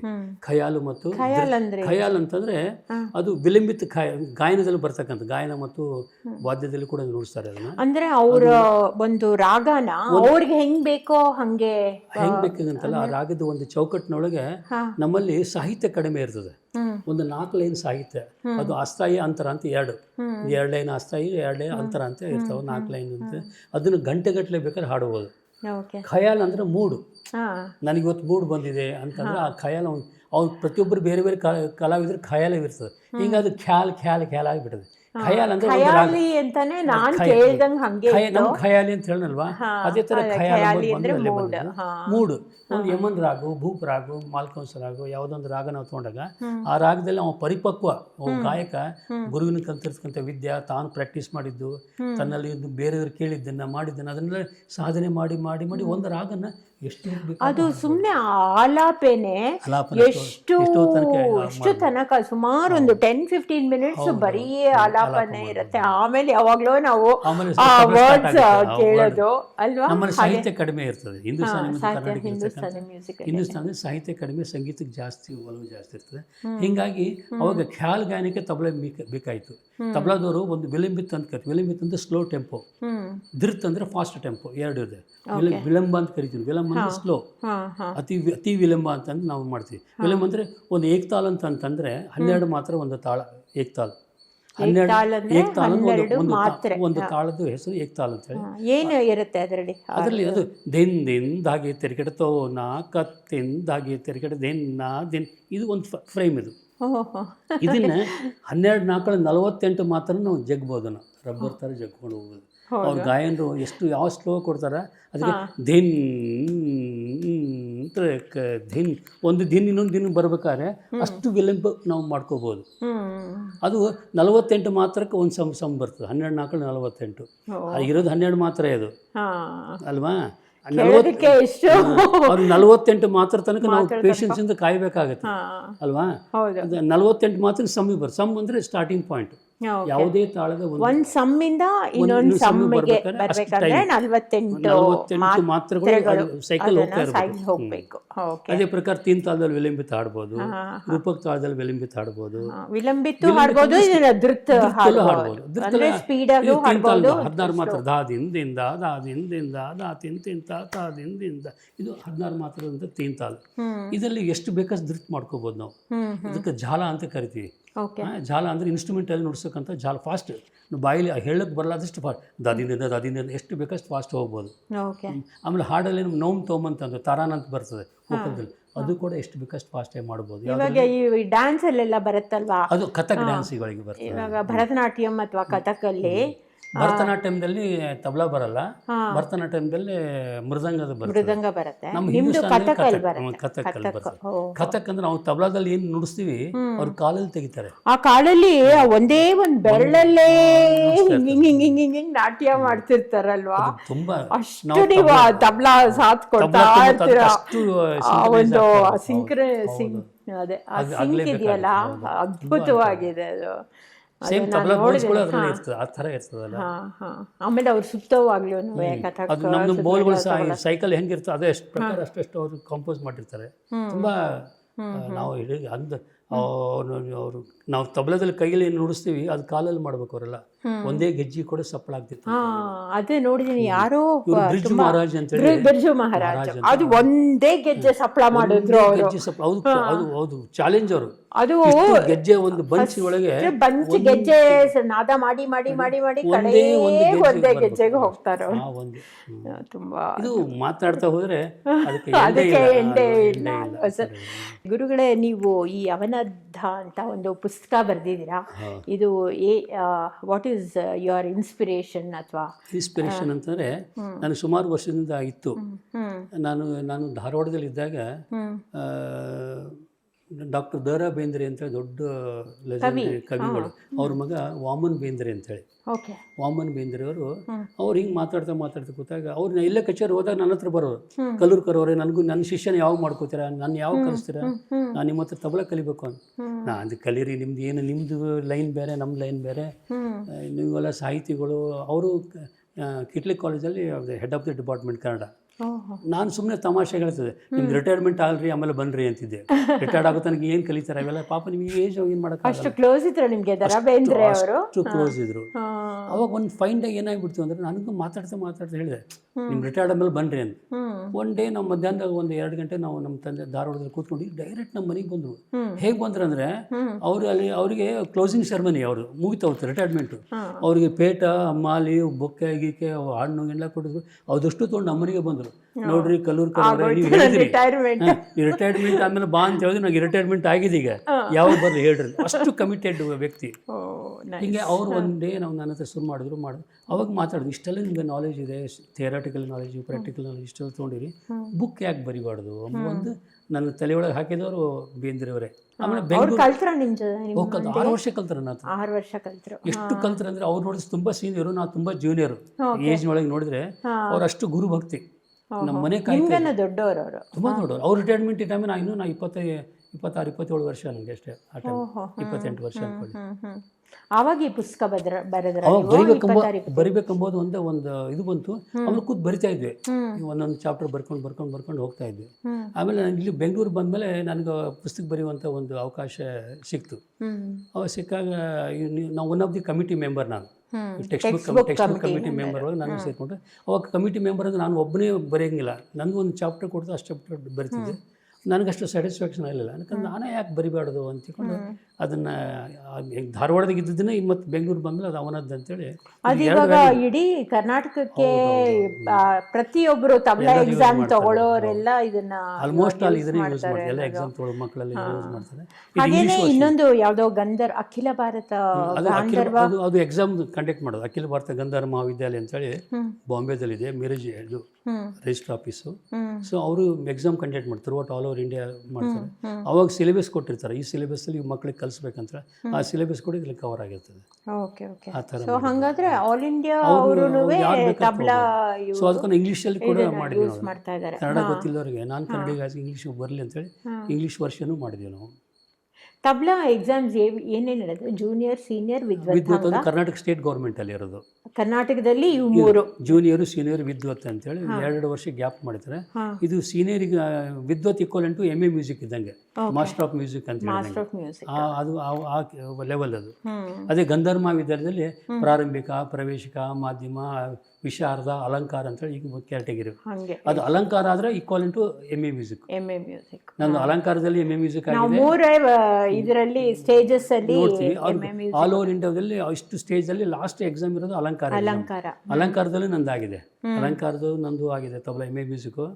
ಗಂಧರ್ವ ಇದು ಕರ್ನಾಟಕ ಸ್ಟೇಟ್ ಗೌರ್ಮೆಂಟ್ ಅಲ್ಲಿ first rank in Karnataka state. ಅದು ಕೂಡ ಇದು MA ಮ್ಯೂಸಿಕ್. ಆಮೇಲೆ ನಂದು ಸಂಸ್ಕೃತದಲ್ಲಿ MA ಕರ್ನಾಟಕ ಯೂನಿವರ್ಸಿಟಿಯಲ್ಲಿ ಆಗಿದ್ದು. ಸೊ ನೀವು effortlessly you have put so many caps don ಮಾಡಿದ್ದೀರಾ. ಒಂದು ವಿದ್ಯಾರ್ಥಿಗಳಿಗೆ ನೀವು ಅತ್ಯಂತ ನೆಚ್ಚಿನ ಗುರು ಆಗಿ, ಇನ್ನೊಂದು ಎಕ್ಸಾಮಿನರ್ ಆಗಿ ಹೋಗ್ತೀರಾ ಬೇರೆ ಬೇರೆ ಕಡೆಗೆ, ಮತ್ತೆ ಇದನ್ನು ಮಾಡ್ತೀರಾ ಅಂತ ಅಲ್ವಾ? ಇಂಟೆನ್ಷನ್ ಅಂದರೆ ನಾನು ಇಷ್ಟು ವರ್ಷ ಎಲ್ಲ ಥ್ರೂಔಟ್ ಎಲ್ಲ ಜಗತ್ತೆಲ್ಲ ಓಡಾಡಿ ಎಲ್ಲ ಕಚೇರಿ ಕೊಟ್ಟಿದ್ದೀನಿ. ಆಮೇಲೆ ನನಗೆ ಮಕ್ಕಳನ್ನ ತಯಾರು ಮಾಡ್ಬೇಕಂಬೋದು ಬಹಳ ಅಪೇಕ್ಷೆ. ಈಗ ನಮ್ಮ ವಿದ್ಯೆನ ನಾವು ಇಟ್ಕೊಂಡು ಕೊಡಬಾರ್ದು, ಇನ್ನೊಬ್ಬರಿಗೆ ಅದನ್ನು ವಿದ್ಯಾದಾನ ಮಾಡ್ಬೇಕಂತ ಇನ್ಸ್ಟಿಟ್ಯೂಟ್ ತೆಗೆದ ಉದ್ದೇಶ. ಆಮೇಲೆ ಶಿಸ್ತು, ನಮ್ಮಲ್ಲಿ ತಬಲಾ ವಿದ್ಯಾಲಯದಲ್ಲಿ ಶಿಸ್ತು ಬಹಳ. ಅದೇ ಜ್ಯೋತಿ ಹೇಳ್ತಿದ್ರು ನನಗೆ, ನೀವೆಷ್ಟು ಶಿಸ್ತಿನಿಂದ ಮಕ್ಕಳಿಗೆ ಹೇಳ್ಕೊಡ್ತೀರಾ. ಗೇಟ್ ಓಪನ್ ಮಾಡೋದು ಹಿಡ್ಕೊಂಡು ನಮ್ಮಲ್ಲಿ ಅವ್ರಿಗೆ ಡಿಸಿಪ್ಲಿನ್ ಕಲ್ಸ್ಕೊಂಡು ಹೋಗ್ತೀವಿ. ಚಪ್ಪಲಿ ಎಲ್ಲಿ ಬಿಡಬೇಕು, ಒಳಗೆ ಬಂದ ಗುರುಗಳು, ನಮ್ಮ ಗುರುಗಳಿಗೆ, ನಮ್ಮ ತಂದೆ ತಾಯಿಗೆ ಅದೊಂದು ಪರಂಪರೆ ಅಲ್ವಾ, ಗುರು ಶಿಷ್ಯ ಪರಂಪರೆ. ನಮಸ್ಕಾರ ಮಾಡಿ ಗುರುಗಳಿಗೆ ನಮಸ್ಕಾರ ಮಾಡಿ ತಬಲಾ ತಗೊಂಡು. ನಮ್ಮಲ್ಲಿ ಏನಂದ್ರೆ ಡ್ರೆಸ್ ಕೋಡ್ ಇದೆ, ಜುಬ್ಬಾ ಪೈಜಾಮ್ ಇಲ್ಲದೆ ಒಳಗೆ ಎಂಟ್ರಿ ಇಲ್ಲ. ಜುಬ್ಬಾ ಪೈಜಾಮ್ ಪ್ರತಿಯೊಬ್ಬರು ಎಲ್ಲ ಒಂದು 6 ವರ್ಷ ಮಕ್ಕಳಿಂದ 60 ವರ್ಷ ತನಕ ನನ್ನ ಹತ್ರ ಬರ್ತಾರೆ. ಎಲ್ಲರೂ ಜುಬ್ಬಾ ಪೈಜಾಮ್ ಹಾಕ್ಕೊಂಡ್ರೆ ಮಾತ್ರ ವಿದ್ಯಾಲಯದಲ್ಲಿ ಎಂಟ್ರಿ. ನಮ್ಮಲ್ಲಿ ಗುರು ಪೂರ್ಣಿಮಾ ಅಂತ ಮಾಡ್ತೀವಿ. ಗುರು ಪೂರ್ಣಿಮಾದಲ್ಲಿ ಪ್ರತಿಯೊಬ್ಬ ಸ್ಟೂಡೆಂಟು ತಾವೇನು ಕಲ್ತಿರ್ತಾರೆ ಗುರುಗಳ ಕಡೆ ವಿದ್ಯೆ, ಅವತ್ತು ಗುರುಗಳಿಗೆ ದಾರಿ ಏರಿಬೇಕು, ಅಂದರೆ ಅದು ಪ್ರೆಸೆಂಟ್ ಮಾಡಬೇಕು ಎಲ್ಲ ಮುಂದೆ ಅಂತ ಅದೊಂದು ಮಾಡ್ತೀವಿ. ಆಮೇಲೆ ವಾರ್ಷಿಕೋತ್ಸವ ಅಂತ ಮಾಡ್ತೀವಿ ನಮ್ಮ ತಬಲಾ ವಿದ್ಯಾಲಯದಲ್ಲಿ. ಲಯಶ್ರೀ ಕಮಲಾ ಅಂತೇಳಿ ಒಂದು ಅವಾರ್ಡ್ ಕೊಡ್ತೀವಿ ನ್ಯಾಷನಲ್ ಲೆವೆಲ್. ಆ ಲಯಶ್ರೀ ಕಮಲಾ ಅಂದರೆ ಲಯ ಎಂಬುದು ನಮ್ಮ ಸಂಗೀತ ಬಿಡೋದು, ಶ್ರೀ ಕಮಲ ಅಂದರೆ ಶ್ರೀ ಕಲ್ಲೂರು ಮಹಾಲಕ್ಷ್ಮಿ ಅಂತ. ಕಮಲ ಕಲ್ಲೂರು ಮಹಾಲಕ್ಷ್ಮಿ ಅಂತ ಇಟ್ಕೊಂಡಿದ್ವಿ. ಅದು ಓನ್ಲಿ ಲೆಜೆಂಡ್ರಿ ತಬಲಾ ಆರ್ಟಿಸ್ಟ್ ಬಿಟ್ಟು ಬೇರೆ ಯಾರಿಗೂ ಇಲ್ಲ ಅದು. ಯಾಕಂದ್ರೆ ನನಗೆ ಒಂದು ಡ್ರೀಮ್ ಇತ್ತು, ಏನೇ ಮಾಡಿದ್ರು ತಬಲಾ ವಾದಕರಿಗೆ ಸನ್ಮಾನ ಮಾಡೋದು. ನೀವೊಂದು ಲೆಜೆಂಡ್ ಆಗ್ಬಿಟ್ಟಿದ್ದೀರಾ. ಸೊ ಅಂತ ಟಾಪ್ ಲೆವೆಲ್ ಇದ್ದವ್ರಿಗೆಲ್ಲರಿಗೂ ಅದನ್ನ ಅವಾರ್ಡ್ ಕೊಡೋಣ ಅಂತ ಒಂದು ಇನ್ಸ್ಪಿರೇಷನ್ ನೀವು ಕೊಟ್ರೆ ಮುಂದಿನ ಜನರೇಷನ್ ಅದನ್ನ ತಗೊಂಡೋಗಿ ಬರುತ್ತಲ್ಲ. ಈಗ ನನ್ನ ಮಗನು ತಬಲಾ ಚೆನ್ನಾಗಿ ನುಡಿಸ್ತಾನೆ. ಈಗ ಅವನಿಗಿನ್ನೂ ನಾನು ತಬಲಾ ಕಲಿಸುವಂತ ಏನು ಮಾಡಿಲ್ಲ, ಸ್ವಲ್ಪ ಜಗತ್ತು ಸುತ್ತಲಿ ಜಗತ್ತು. ನಿಮ್ಮ ಮಗನ ಹೆಸರೇನು? ರೂಪಕ್ ಕಲ್ಲೂರ್ಕರ್ ಅಂತ ಹೇಳಿ. ಅವ್ರದ್ದು ತುಂಬಾ ಯೂಟ್ಯೂಬ್ ಚಾನೆಲ್ ತುಂಬಾ ಇದೆ, ಎಲ್ಲ ಕಡೆ ನುಡಿಸ್ತಾನೆ, ಎಲ್ಲ ಟಾಪ್ ಲೆವೆಲ್ ಆರ್ಟಿಸ್ಟ್ ನುಡಿಸ್ತಾನೆ. ಇನ್ನು ಕಲಿಬೇಕು ಜೀವನ. ಈ ನಮ್ಮಲ್ಲಿ ಎಂಡ್ಲೆಸ್, ಆರ್ಟ್ ಈಸ್ ಎಂಡ್ಲೆಸ್. ಎಷ್ಟು ಕಲ್ತರು ನನಗಿಷ್ಟು ಬರ್ತಾ ನನಗಿಂತ 1000 ಪಟ್ಟು ಬರೋರು ಇಡೀ ಇಂಡಿಯಾದಲ್ಲಿ ಇದ್ದಾರೆ. ಅವ್ರಿಗಿಂತ 1000 ಪಟ್ಟು ಬರೋರು. ಇದು ಇಷ್ಟೇ ಮುಗಿತು ಎಂಬುದು ಇಲ್ಲೇ ಇಲ್ಲ. ಇನ್ನು ಕಲಿತಾನೆ. ಯಾವುದೇ ನಾಲೆಜ್ಗೂ ಒಂದು ಲಿಮಿಟ್ ಅನ್ನೋದು ನಾವು ಹಾಕಕ್ ಆಗೋದಿಲ್ಲ. ಆಮೇಲೆ ನಮ್ಗೆ ಬಂದಿಲ್ಲ ಅಂತ, ನನಗೆಲ್ಲ ಬಂತು ಅಂದ್ರೆ ಅವ್ನಿಗೇನು ಬಂದಿಲ್ಲ ಅಂತ ಅರ್ಥ ಅಲ್ವಾ. ಇದು ನಮ್ಮ ಜೀವನ ಪರ್ಯಂತರ ಕಲ್ತರು. ನಮ್ಮಲ್ಲಿ ರಿಟೈರ್ಮೆಂಟ್ ಎಂಬುದಿಲ್ಲ ನಮಗೆ. ಒಂದು ಯಾವುದೋ ಒಂದು ಡಿಪಾರ್ಟ್ಮೆಂಟ್ಗೆ ರಿಟೈರ್ಮೆಂಟ್ ಅಂತ ಇರ್ತದೆ. 60 ವರ್ಷಕ್ಕೆ 58 ವರ್ಷಕ್ಕೆ ರಿಟೈರ್ಮೆಂಟ್ ಆದ್ಮೇಲೆ ಮುಗಿತಾ ಒಂದು ಬೇಕಾದ್ರೆ ಕೆಲಸ ಮಾಡ್ಬೋದು, ಬೇಡ ಬೇರೆ ಏನಾದ್ರು ಮಾಡ್ಬೋದು. ನಮ್ಮಲ್ಲಿ ಹಂಗಿಲ್ಲ. ದೇವ್ರು ಭಗವಂತ ಶಕ್ತಿ ಕೊಡೋವರೆಗೆ ನಾವು ನುಡಿಸ್ತಾನೆ ಇರ್ಬೋದು, ಮಕ್ಳಿಗೆ ಪಾಠ ಮಾಡ್ತಾನೆ ಗುರುಗಳೇ, ನೀವು ತಬಲಾ ಮಾಸ್ಟ್ರು ಅಂತ ಹೇಳ್ಬೋದು. ಸೊ ನಿಮ್ಮ ನೇಮ್ ಆ್ಯಂಡ್ ಫೇಮ್ ಇಡೀ ಕರ್ನಾಟಕಕ್ಕೆ ಮಾತ್ರ ಸೀಮಿತವಾಗಿಲ್ಲ. You have gone abroad.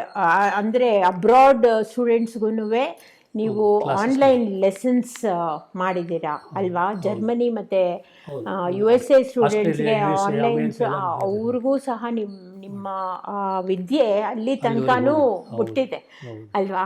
ಅಷ್ಟೇ ಅಲ್ಲ, ಮತ್ತು ಭಾರತದಲ್ಲೂ ಸಹ ಎಷ್ಟೋ ಜನ ನಿಮ್ಮ ಹತ್ರ ಕಲಿಕೆ ಬರ್ತಾ ಇದ್ದಾರೆ. ಇಂಥ ಒಂದು ಪ್ರಬುದ್ಧ ತಬಲಾ ವಾದಕರು ನೀವು. ಹೀಗೆ ನಿಮ್ಮನ್ನು ನಾನು ಸಾಂಸ್ಕೃತಿಕ ರಾಯಭಾರಿ ಅಂತ ಕರಿಬಹುದು ಅಲ್ವಾ? You are a cultural ambassador for ಸಂಗೀತನ ಅಂತಾನೆ ಇಟ್ಕೊಳ್ಳೋಣ. ಸೊ ನೀವು ಇಂಥ ಒಂದು ಪೊಸಿಷನ್ನಿಂದ ನಮ್ಮ ಜನರಿಗೆ ಒಂದು ಮಾತು ಹೇಳಬೇಕಂದ್ರೆ ಏನು ಹೇಳ್ತೀರಾ? ನಿಮ್ಮ ಒಂದು ಅಭಿಮಾನಕ್ಕೆ ನಾನು ಚಿರಋಣಿಯಾಗಿದ್ದೀನಿ. ಅಂಬಾಸಿಡರ್ ಅನ್ನೋಕ್ಕಿಂತ ನಾವು ನಮ್ಮದು ಸಂಗೀತ ಅಂದರೆ ಸಾಗರ, ಓಷನ್ ಇದ್ದಂಗೆ. ನಮ್ಮದು ಒಂದು ಬಿಂದು ಅಷ್ಟೇ ಹೊರತಾಗಿ ನಾವು ಆ ಲೆವೆಲಿಗೆ ಹೋಗ್ಬೇಕಾದ್ರೆ ಇನ್ನು ಎಷ್ಟು ಜನ್ಮಗಳು ಬರಬೇಕು ಗೊತ್ತಿಲ್ಲ. ನಮ್ಗೆ ಈ ಒಂದು ಇದರಲ್ಲಿ ಏನಾದರೂ ಮಾಡೋದ್ರೆ ಒಳ್ಳೇದೇ ಮಾಡಲಿ. ನಮ್ಮ ಹುಡುಗರು ಕೂಡ ಅದನ್ನ ಹೇಳ್ತೀನಿ, ನೀವು ಅದನ್ನೇ ಪ್ರೊಫೆಷನಲ್ ತೊಗೊಂಡಾಗ ಅದಕ್ಕೊಂದು ಪದ್ಧತಿ ಪ್ರಕಾರ ಕಲಿಸ್ರಿ. ನಾ ಹೆಂಗೆ ಕಲಿಸ್ತೀನಿ ನೀವು ಅದೇ ಥರ ಕಲಿಸ್ರಿ ಅನ್ನೋವಂಥ ಒಂದು ಕಿವಿ ಮಾತು. ಅವ್ನು ಶಿಸ್ತು ಬದ್ಧತೆ ಇರಬೇಕು ಯಾವುದ್ರಲ್ಲ. ಅದು ಬರೀ ಎಜುಕೇಷನ್ ಮಾಡಬಾರ್ದು, ಬೇರೆ ತಬಲನೂ ಮಾಡೋದು. ಇವತ್ತು ನಾಳೆ ಕಾಲದಾಗ ಎರಡೂ ಬೇಕಾಗುತ್ತೆ. ಸೊ ಹೀಗಿದ್ದಾಗ ಯಾವುದೇ ಒಂದು ಕೆಲಸ ಮಾಡೋದು ಶಿಸ್ತು ಬದ್ಧತೆ ಇರಬೇಕು. ಯಾವುದೇ ವಿದ್ಯೆ ಕಲಿಬೇಕಾದ್ರೂ ಗುರುಭಕ್ತಿ ಬಹಳ ಬೇಕು. ಹೌದು. ಇಲ್ಲಿ ನಮ್ದು ಹೆಂಗೆ ನಮ್ಮ ತಬಲಾ ವಿದ್ಯಾಲಯ ವಿಶೇಷ ಅಂದರೆ ಗುರು ಶಿಷ್ಯ ಪರಂಪರೆ. ನಾವು ದುಡ್ಡು ಕೊಡ್ತೀವಿ, ಅವ್ರು ಕಲಿತಾರೆ ಎಂಬುದು ಅದು ಒಂದು ವ್ಯಾವಹಾರಿಕವಾಗಿರ್ತದೆ. ವ್ಯವಹಾರ ಬೇಡ. ನಮ್ಮಲ್ಲಿ ಇವತ್ತಿಗೂ ನೀವು ಎಷ್ಟೋ ಬಡ ಮಕ್ಕಳು ಫ್ರೀಯಾಗಿ ಎಜುಕೇಷನ್ ಸಿಗ್ತಾ ಇದೆ. ನಾವು ₹1 ತೊಗೊಳ್ಳೋದೇ ನಾವು ತಬಲಾ ಕಲಿಸ್ತಾ ಇದ್ವಿ. ಯಾಕಂದರೆ ಅವ್ರು ತಬಲಾ ಕಲಿಬೇಕಂತ ಆಸೆ ಇರ್ತದೆ, ಬಟ್ ಆರ್ಥಿಕವಾಗಿ ಅವರಿಗೆ ಒಂಥರ ಕಷ್ಟ ಆಗಿರ್ತದೆ, ಫೀಸ್ ಕೊಡೋಕ್ಕಾಗ್ತಲ್ಲ. ಅಂದರೆ ನಿಮ್ಮ ದೇವರು ಯಾವಾಗ ಅನುಗ್ರಹ ಮಾಡ್ತಾನೆ, ನಿಮ್ಗೆ ಯಾವಾಗ ಶಕ್ತಿ ಬರ್ತದೆ ಫೀಸ್ ಕೊಡ್ಬೇಕು ಅವಾಗ ಕೊಡಿ, ಈಗ ಕಲಿಬೇಕಲ್ಲ ಕಲ್ತ್ಬಿಡಿ ಅನ್ನುವಂಥ. ಅದು ಏನಂದರೆ ಸುಮ್ಮನೆ ಫ್ರೀಯಾಗಿ ಕಲ್ತ್ಬಿಟ್ರೆ ಅವ್ರು ಏನಾಗ್ತದೆ, ಒಂದು ಸೀರಿಯಸ್ನೆಸ್ ಕಡಿಮೆ ಆಗಿಬಿಡ್ತದೆ. ಅದಕ್ಕೆ ನಿಮ್ಗೆ ಏನು ತಿಳಿತದೆ ಕೊಡಿರಿ, ಆದರೆ ಸೀರಿಯಸ್ ಇರಬೇಕು. ಇವತ್ತೊಂದು ಪ್ರಾಕ್ಟೀಸ್ ಮಾಡ್ಬೇಕಂದ್ರೆ ಮಾಡಲೇಬೇಕು. ಯಾವುದೇ ಕಾರಣಕ್ಕೂ ಅದು ಸೆಕೆಂಡ್ರಿ ಬಂತು ಮಾಡಿದ್ರೆ ಮಾತು ಬಿಟ್ಟೆ ಅದು ಬೇಡ. ನಾನು ಹೇಳಿದ್ನಲ್ಲ, ಎಲ್ಲರಿಗೂ 24 hours ಇದ್ದೊತ್ನಾಗ ಅದನ್ನು ನಾವು ಬೈಫರ್ಕೇಟ್ ಮಾಡಬೇಕು. ಇದನ್ನು ಸ್ಟಡಿಗೆ, ಸ್ಕೂಲಿಗೆ, ಹೋಮ್ವರ್ಕಿಗೆ ಮಾಡಿಬಿಟ್ಟು ಬೇಕಾದಷ್ಟು ಮಾಡಿದರೆ ಒಂದು 7-8 ತಾಸು ಫ್ರೀಯಾಗಿ ನಾವು ಕಲಿತಾ ಇರ್ತೀವಿ. ಅದನ್ನು ಒಂದು 2 hours ತಬಲಾಕ್ ಬಿಟ್ಕೊಂಡ್ರೆ ಒಂದು ದೊಡ್ಡ ಆರ್ಟಿಸ್ಟ್ ಆಗಿಬಿಡ್ತಾನೆ. ಯಾರು ಮುಂದೆ ಜಾಕೀರ್ ಸರ್ ಆಗ್ತಾರೋ, ದಾವೂದ್ ಖಾನ್ ಸರ್ ಆಗ್ತಾರೋ, ಅದು ನಮ್ಮ ಡೆಡಿಕೇಶನ್, ನಮ್ಮ ಒಂದು ಪ್ರಯತ್ನ, ಪ್ರಾಮಾಣಿಕ ಪ್ರಯತ್ನ. ಹಾಗೇನೆ ಗುರುಗಳೇ, ನಿಮ್ಮ ಅವನದ್ಧ ಅಲ್ಲದೆ ಬೇರೆ ಪುಸ್ತಕಗಳು ಬಂದಿದೆಯಲ್ಲ. ಒಬ್ಬರು ಯಾರೋ ನಿಮ್ದು ನಿಮ್ಮ ಬಯೋಗ್ರಫಿ ಬರೆದಿದ್ದಾರೆ ಅಂತ ಹೇಳಿದ್ರೆ, ಅವರು ಹೀಗೆ ಮಾತಾಡ್ತಾ ಗೊತ್ತಾ, ಗುರುಗಳು ನೀವೆಲ್ಲ ಎಕ್ಸ್ಪೀರಿಯನ್ಸು ಇಷ್ಟು ಕಷ್ಟಪಟ್ಟಿರಿ. ಒಂದು ತಬಲ ನಾನು ಜೀವನದಾಗ ತಬಲ ಕಲಿಬೇಕಾರೆ ತಬಲನೇ ಇರಲಿಲ್ಲ ನನ್ನ ಹತ್ರ. ಅಂದರೆ ಅಷ್ಟು ಕಷ್ಟ ಕಾಲ. ನಮ್ಮ ತಂದೆ ಟೀಚರು, ಆಗಿನ ಬರ್ತಕ್ಕಂಥ ಸ್ಯಾಲ್ರಿ, ನಾವು ಇಷ್ಟು ದೊಡ್ಡ ಮಕ್ಕಳನ್ನ ತಬಲಾ ತಗೋಬೇಕು ಅಂದ್ರೂ ತಗೋಬೇಕಾದ್ರೆ ದುಡ್ಡು ಎಷ್ಟು ₹80 ತಬಲ. ಈ ₹80 ಒಂದು ಏನು ಬ್ಯಾಗ್ ಕೂಡ ಬರಲ್ಲ ಈಗ ಅಂತ ಇರಲಿಲ್ಲ ಆ ಟೈಮಲ್ಲಿ ನಮಗೆ. ಸೊ ಎಂತ ಈಗ ಏನಾಗಿದೆ ಅಂದರೆ ಬೇಗ ಹೋಗುವಂಥ ಏನೆಲ್ಲ ಕೊಟ್ಟಿದ್ದಾನೆ. ಅವೆಲ್ಲ ಮಾತಾಡ್ತಾ ಬಂದ ಅಂದ್ರೆ ಏನು ಎಕ್ಸ್ಪೀರಿಯನ್ಸ್ ಇದೆ ಅದನ್ನೊಂದು ಬುಕ್ದಲ್ಲಿ ನಾವು ಬರೆಯೋಣ ಅಂಥೇಳಿ ಅವ್ರಿಗೆ ನಮ್ಮ ಸ್ಟೂಡೆಂಟಿನ ತಾಯಿಯವರು ಅವ್ರು ತುಂಬ ಚೆನ್ನಾಗಿ ಬರ್ತಾರೆ. ನಮ್ಮ SL ಭೈರಪ್ಪ ಅವರ ಒಂದು ಅವ್ರ ರಿಲೇಟಿವ್ ಶಿಷ್ಯತ್ವ ಅಂತಂದ್ರೂ ಪರವಾಗಿಲ್ಲ. ಯಾಕೆ ಅವ್ರನ್ನ ಫಾಲೋ ಮಾಡ್ತಾರೆ. ಅವರೆಲ್ಲ ನಾವು ಬರಿತೀನಿ ಗುರುಗಳೇ, ನಾವು ಪರ್ಮಿಷನ್ ಕೊಡಿ, ನಿಮ್ದೆಲ್ಲ ಆಟೋಗ್ರಾಫ್ ಬರ್ತೀನಿ. ಆಮೇಲೆ ಗಂಗಾವತಿ ಪ್ರಾಣೇಶ್ವರ್ ಕೂಡ ಆದಂದ್ರೆ ಇಷ್ಟು ನೀವೆಲ್ಲ ಕಷ್ಟಪಟ್ಟಿರಿ ಸರ್, ಒಂದು ತಬಲಾ ಮೇಲೆ ಜೀವನ ಮಾಡ್ಕೊಂಡು ಮನೆ ಕಟ್ಟಿದ್ರೆ, ಇಷ್ಟೊಂದು ವಿದ್ಯಾಲಯಗಳು ಮಾಡಿದರೆ, ನಿಮ್ಮ ಕಷ್ಟ ಸುಖಗಳನ್ನ ಒಂದು ಬುಕ್ಕಲ್ಲಿ ನೀವು ದಾಖಲಿಸ್ರಿ ಅಂತೇಳಿ ಅವರು ನನಗೊಂದು ಪ್ರೇರಣೆ ಕೊಟ್ಟರು.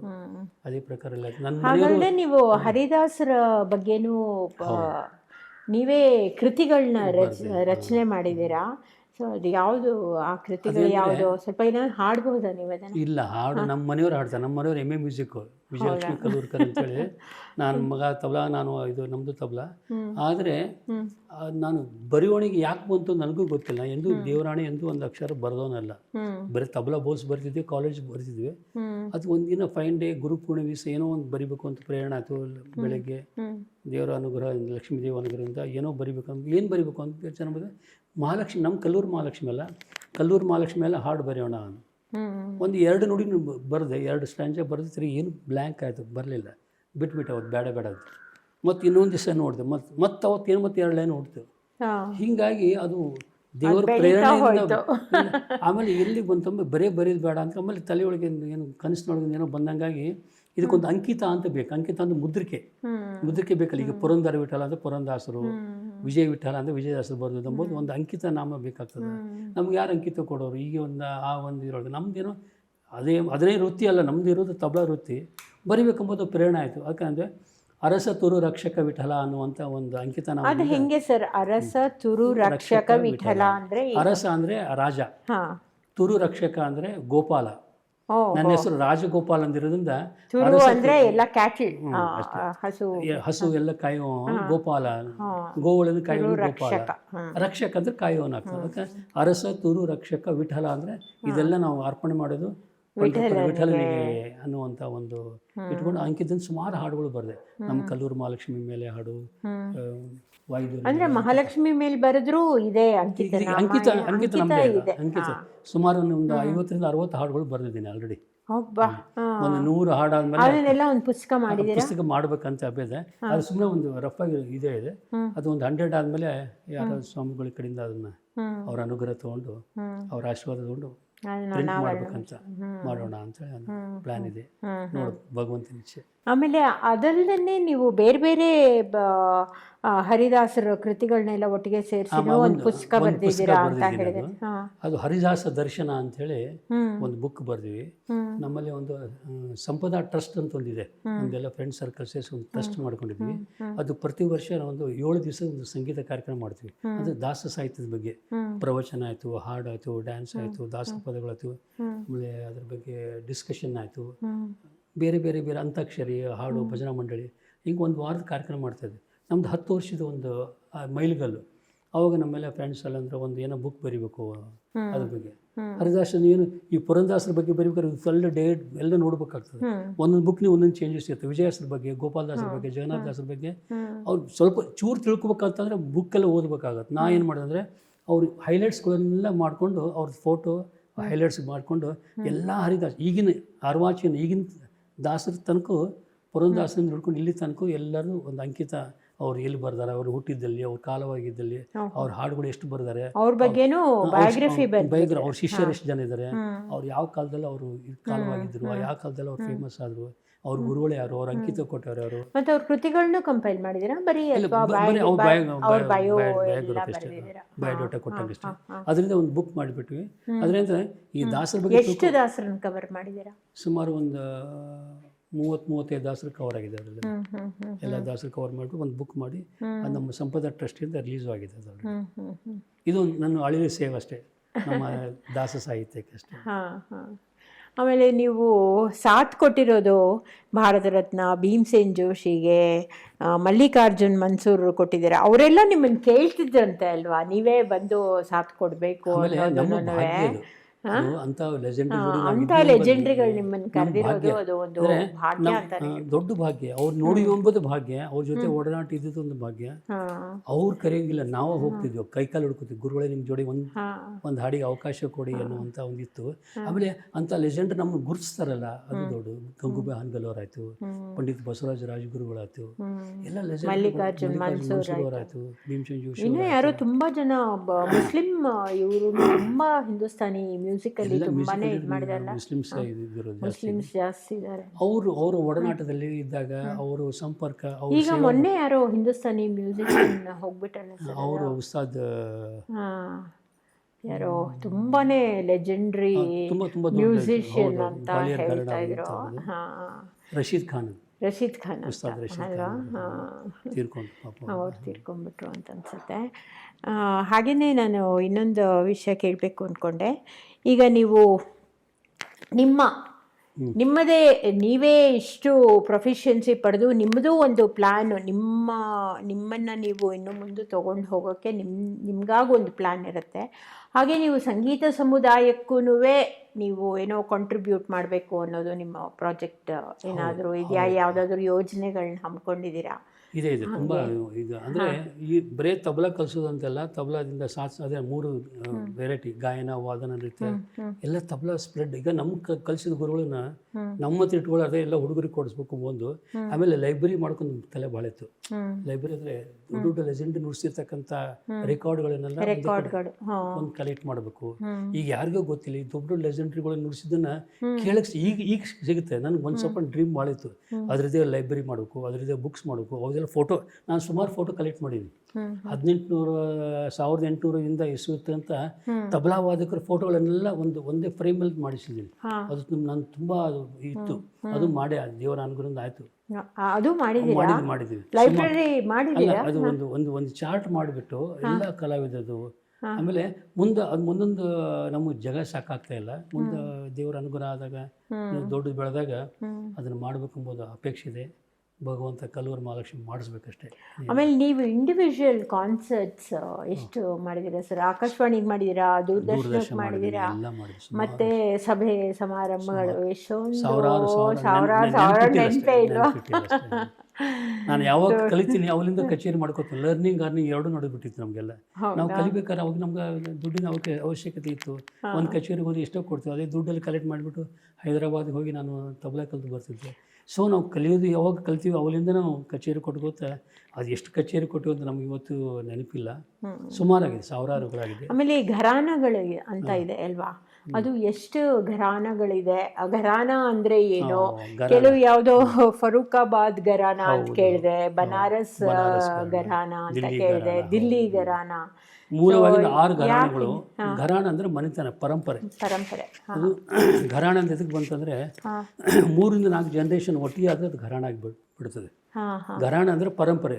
ನಮ್ಮಪ್ಪ ನುಡಿಸ್ತಾ ಇರ್ಬೋದು, ಅವರಪ್ಪ ನುಡಿಸ್ತಾ ಇರ್ಬೋದು, ಅವ್ರ ತಾತ ನುಡಿಸ್ತಾ ಇರ್ಬೋದು, ನನ್ನ ಮಗ ನುಡಿಸ್ತಾ ಇರ್ಬೋದು, ಅದು ಒಂದು ಘರಾಣ ಆಗಿಬಿಡ್ತದೆ. ಹಿಂಗೆ ಒಂದು ಊರಿನ ಹೆಸರು ಇಟ್ಕೊಂಡು ಘರಾಣ ಮಾಡ್ಕೊಂಡ್ರು. ಒಂದು ರಿಕಗ್ನಿಷನ್ ಬೇಕು ಅಂತೇಳಿ ಬನಾರಸ್ ಘರಾಣ, ದಿಲ್ಲಿ ಘರಾಣ, ಫರೂಕಾಬಾದ್ ಘರಾಣ. ಆಮೇಲೆ ಇವಾಗ ನಿಮ್ಮನೇಲಿ ನೀವೇ ಸ್ಟಾರ್ಟ್ ಮಾಡಿದ್ದೀರಾ, ನಿಮ್ಮ ಮಗ ಹೋಗಿದ್ದಾನೆ, ಖಂಡಿತ ಆಗಿ. ಆಮೇಲೆ ಘರಾಣದಲ್ಲಿ ಬಾಜ್ ಅಂತ ಬರ್ತದೆ. ಬಾಜ್ ಅಂದ್ರೆ ವೈಶಿಷ್ಟ್ಯ. ಒಂದು ಘರಾಣ ಅಂತಿದೆ, ಆ ಘರಾಣದಲ್ಲಿ ಏನು ವೈಶಿಷ್ಟ್ಯ ಎಂಬ ತೋರಿಸೋದೆ ಅದು ಬಾಜ್ ಅಂತ ಕರಿತೀವಿ. ಬಾಜ್ ಅಂದ್ರೆ ಸ್ಪೆಷಾಲಿಟಿ ಆಫ್ ಘರಾಣ. ಈಗ ತಬಲಾದಲ್ಲಿ ಒಂದು ಕಾಯ್ದೆ ನುಡಿಸಿ, ಒಂದು ಕಾಯ್ದೆ ಒಂದು ಘರಾಣಕ್ಕೆ ಸೀಮಿತ ಆಗಿರ್ತದೆ. ಬೇರೆ ಕಾಯ್ದವರು ಬೇರೆ ರೈಲನ್ನು ಬೇರೆ ಘರಾಣದಲ್ಲಿ ನುಡಿಸಿರ್ತಾರೆ, ಅವ್ರ ಪರಂಪರೆ. ಈಗ ಅದು ನುಡಿಸಿದ ತಕ್ಷಣ ಇವನಿಗೆ ಘರಾಣದವರು ಅಂತ ಹೇಳ್ಬೋದು. ಅಷ್ಟು ಟಾಪ್. ಒಂದೇ ರಾಗನ ಬೇರೆ ಬೇರೆ ಕಾಯ್ದೆಗಳಲ್ಲಿ ತಾಳಗಳಲ್ಲಿ ನುಡಿಸ್ತಾರೆ. ಈಗ ಗಾಯನದಲ್ಲಿ ಕೂಡ ಅಷ್ಟೇ, ಗ್ವಾಲಿಯರ್ ಘರಾಣ ಅಂತಾರೆ, ಜೈಪುರ್ ಘರಾಣ ಅಂತಾರೆ, ಕೆರಾಣ ಘರಾಣ ಅಂತಾರೆ, ಪತಿಯಾಲ ಘರಾಣ ಅಂತಾರೆ. ಅದು ಹಾಡಿದ ತಕ್ಷಣ ಇದೇ ಘರಾಣ ಅಂತ ಗೊತ್ತಾಗ್ಬಿಡುತ್ತೆ. ಅದು ಹಾಡಿನ ಆಲಾಪ ತೆಗೆದ ತಕ್ಷಣ ಇದೇ ಘರಾಣದಿಂದ ಇದೇ ಗುರು ಪರಂಪರೆಯಿಂದ ಬಂದವರು ಅಂತ ಗೊತ್ತಾಗ್ಬಿಡುತ್ತೆ. ಹಿಂದಿನ ಕಾಲಕ್ಕಿತ್ತು, ಬಟ್ ಈಗ ಹಂಗಾಗಲ್ಲ. ಯಾಕಂದ್ರೆ ಎಲ್ಲಾ ಘರಾಣ ಯಾವ್ದು ಘರಾಣ ಚೆನ್ನಾಗಿದೆ ಎಲ್ಲರೂ ತಗೋತಾ ಇದ್ದಾರೆ. ಈಗಿನ ಟೆಕ್ನಾಲಜಿ ನೀವು ಹೇಳಿದ್ರಲ್ಲ, ಆ ಟೆಕ್ನಾಲಜಿ ಇರೋದ್ರಿಂದ ಕುಮಾರ ಗಂಧರ್ವ ಅನ್ನೋರು ಇದ್ರಲ್ಲ, ಅವ್ರು ಯಾವ್ದೋ ಲಕ್ನೋ ಅಲ್ಲ, ಅವ್ರದ್ದು ಗ್ವಾಲಿಯರ. ಅವ್ರು ಗ್ವಾಲಿಯರ್ ಅಲ್ಲ, ಅವ್ರದ್ದು ಮೇವಾತಿ ಘರಾಣ ಅಂತ ಅವ್ರದ್ದು. ಹಾಗೆ ಅವರು ಕರ್ನಾಟಕದವರೇ. ಅವರು ಕರ್ನಾಟಕದವರು. ಎಷ್ಟೊಂದು ಲೆಜೆಂಡ್ರಿ ಹಿಂದೂಸ್ತಾನಿ ಮ್ಯೂಸಿಷಿಯನ್ಸ್ನ ತಬಲಾಗೆ ಎಲ್ಲ ಕೊಟ್ಬಿಟ್ಟಿದ್ದಾರೆ. ತುಂಬಾನೇ ದೊಡ್ಡದಿದೆ.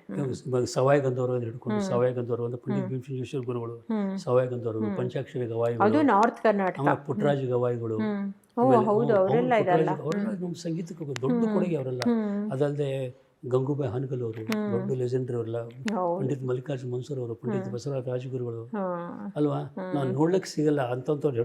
ಇನ್ನೊಬ್ರು ಸಂಗೀತ ಕಟ್ಟಿ ಗುರುಗಳು, ಇನ್ನೊಬ್ರು ಅಮೋಣ್ಕರ್, ಕಿಶೋರಿ ಅಮೋಣ್ಕರ್. ಅವರು ಅವ್ರು ಕರ್ನಾಟಕದವರಲ್ಲ, ಮಹಾರಾಷ್ಟ್ರೀಯನ್ಸ್. ಅದು ನಮ್ಮ ಕರ್ನಾಟಕದ ಕೊಡುಗೆ. ಆದರೆ ಎಸ್ಪೆಷಲಿ ಈ ಒಂದು ವೋಕಲಿಗೆ ತುಂಬ ಇದೆ.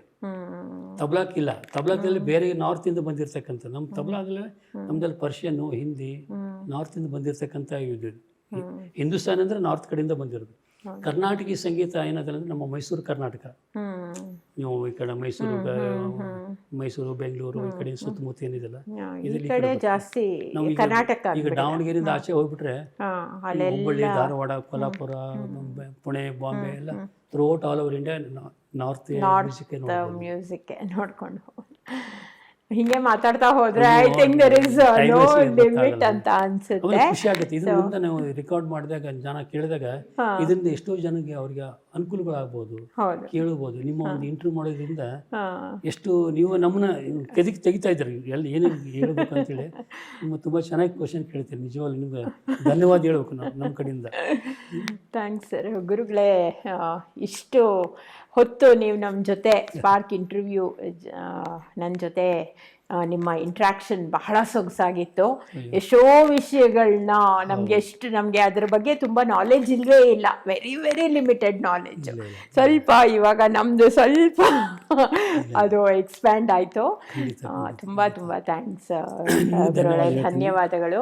ಯಾಕಂದ್ರೆ ನಮ್ಮ ತಬಲಾ ವಿದ್ಯೆ ನನಗೆ ಯಾರಿಗೆ ಪ್ರಚಾರ ಆಗ್ಬೇಕಾದ್ರೆ ಈ ಒಂದು ಮಾಧ್ಯಮದಿಂದ, ನಿಮ್ಮ ಯೂಟ್ಯೂಬ್ ಮಾಧ್ಯಮದಿಂದ ಎಲ್ಲರಿಗೂ ಮುಟ್ಲಿ, ನಿಮ್ಮದು ಒಂದು ಚಾನಲ್ ಜಗತ್ ಪ್ರಸಿದ್ಧ ಆಗಲಿ ಅಂತ ನಾವು ಕಲ್ಲೂರು ಮಹಾಲಕ್ಷ್ಮಿ ಹತ್ರ ಪ್ರಾರ್ಥನೆ ಮಾಡ್ಕೋತೀವಿ. ನಿಮ್ಮ ಆಶೀರ್ವಾದ ಗುರುಗಳೇ. Thank you.